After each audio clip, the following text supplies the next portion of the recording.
Richard Dawkins, a well-known speaker and entertainer, often criticizes religious beliefs. One belief he questions is the idea that Prophet Muhammad, peace be upon him, flew to heaven on a winged horse. I don't much care about what's good and evil, actually. I care about what's true. Do you actually believe in your Muslim faith? Do you believe that Muhammad split the moon in two? Do you believe that Muhammad flew to heaven on a winged horse, for example? I pay you the compliment of assuming that you don't. No, I do. I believe in miracles. You believe that? Yes. You believe that Muhammad went to heaven on a winged horse? Yes, I believe in God. I believe in miracles. I believe in revelation. The point here is that let's assume I'm wrong, Richard. I'm wrong. Let's assume I'm wrong. I'm wrong. I'm happy to concede that, Richard. I'm happy to concede it. I'm wrong. All religions are wrong. God does not exist. We're all mad. If you actually believe Muhammad flew to heaven on a winged horse, that's an anti-scientific belief. And that could be wrong. But that is wrong. But that doesn't change. Yeah. That doesn't change. How do you know it's wrong? Oh, come on.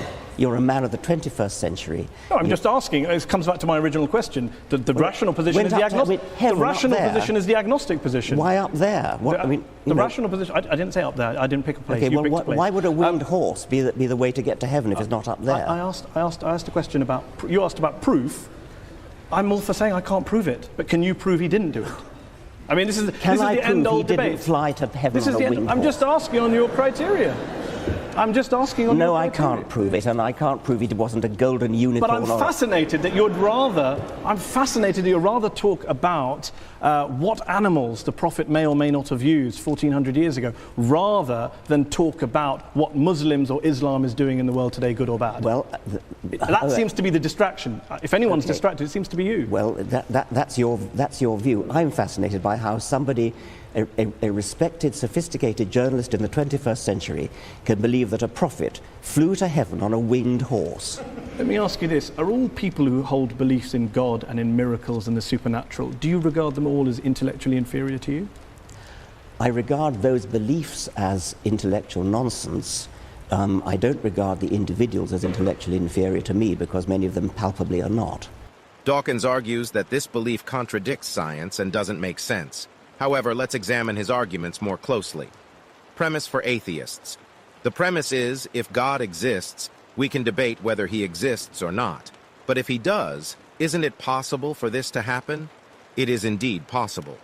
If God either changed the laws of this universe or created a creature with the ability to travel through space and across heavens, it is surely reasonable to think so. We believe God is the creator, designer, and sustainer of this universe, which explains why it exists and the way it operates with certain consistent laws that we observe. However, God can change these laws or create a creature that can travel through space, just as a computer game developer can modify the laws behind the virtual simulation or create characters with special abilities. If we accept that God made this universe, it's indeed logical to think he can change its laws or create a creature that can travel through space. It would be illogical to believe that the developer cannot change the game's design or create a character that can travel across space.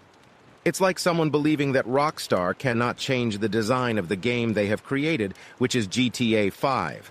Inconsistencies and double standards in atheists' beliefs. Aren't atheists the ones who entertain the simulation theory, suggesting that our reality could be a simulation like a video game? But there seems to be bias. As soon as you replace the creator, designer, and sustainer with God, people become resistant and tend to argue against it because of their bias. Instead of being biased against the existence of God, people should approach the topic with an open mind and sincerity. Psychological bias against belief in God. Due to our natural desires and egos, we often resist accepting reality because it requires us to submit our will and desires to the one creator and be accountable for our actions. We tend to argue against it, much like two lawyers arguing for and against the truth.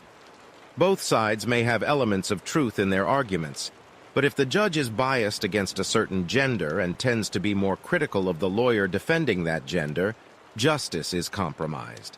Instead, we should strive to be like an unbiased judge seeking truth and doing justice, and we should seek guidance from God. Even if you are an atheist, you can pray to him, expressing your confusion and dissatisfaction in your heart, and ask for firm belief in him and guidance, so that Allah may guide you.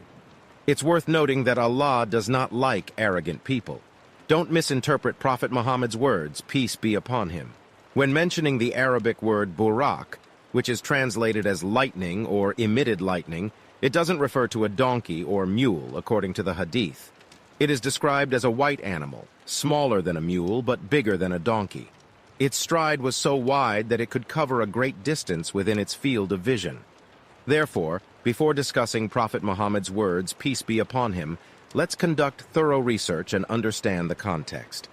He was describing the creature's size and the speed at which it traveled, similar to a person trying to describe an alien creature.